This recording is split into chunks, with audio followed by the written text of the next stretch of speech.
This year's event is dedicated to Paul Figura, a local photographer and admired member of our surf community who passed away recently at a very young 51 years of age.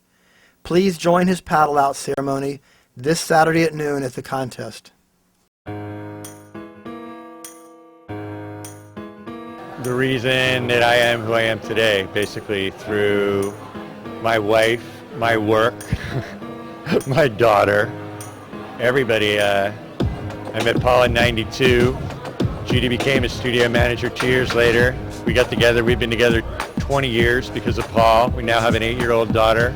And in 1998, called me up and told me he had a friend that wanted to come down and produce a job. And I told him I couldn't do it, didn't know how to do it. He says, "No way, buddy. You can do it. Just do it." I did it. That was 1998, and I haven't looked back. So literally, almost everything in my life I owe to Paul.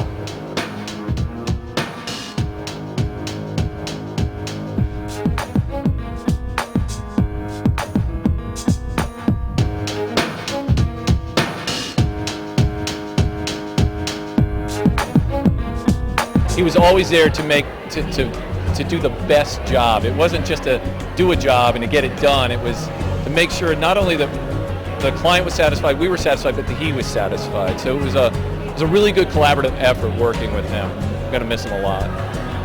He was always excited about whatever we were shooting that day. No matter what it was, he always brought energy to it, and when he got that right shot, you could just tell how happy he was. And it just made you want to do better around him. So it was inspiring. He was a bit of like the top tier photographer here in Jacksonville, and you know, he helped out a lot of us young guys who are figuring out, you know, how to make it in the business or even just get started in the business.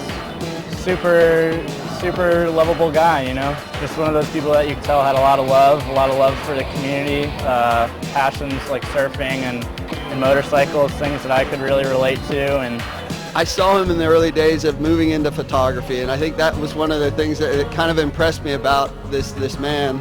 He was chasing after this dream of his to be a photographer at the time, not just pursue a love of photography, but become a very, very special photographer and a very special human being. And I think everything about him was pure and honest, and I always loved that about Paul. And you know, Paul was just friendly with everyone. Paul had so many friends. He wasn't like Nuge and I, you know, very grumpy. He was the peacemaker. Yeah, he was happy, and he was friends with everybody. He was the one who saved our skins in Medan in Yes. Indonesia, Yes. on Sumatra, when a crazy frothing Muslim jumped in front of us in the market and asked if we were Muslim. And we're like, well, we're Canadians, Ozer? And Paul's like, hey, I love Muslims. It just rolled off his lips, and he defused the entire situation. Remember that? Yeah, yeah. And you know, it's his, you know, Paul's smile, man, just could diffuse the situation. You know, he always had that giant smile all the time. Yeah. We had a shoot for the Blue Cross Annual Report, and I bet that was like '96, and we were in South Florida shooting testimonials with Blue Cross customers.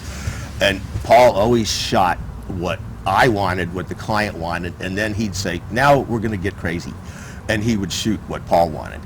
And every time, except for this one project, the client loved what Paul did. Mm-hmm. That was one project, Paul put a little motion in it, a little cinema verite, handheld, blurriness, blah, blah, and the client's like, those make me nauseous. Do you have something else? And then he would pull out the film that they wanted. Mm-hmm. We still won an Addy Award. Mm-hmm. And I was always impressed, too, that he was pretty much, you know, a committed family man. You know, he loved his kids. He really did. And we used to talk about that a lot. And I think that's really what made Paul different than a lot of us. You know, because a lot of us don't have kids. And Paul loved his family.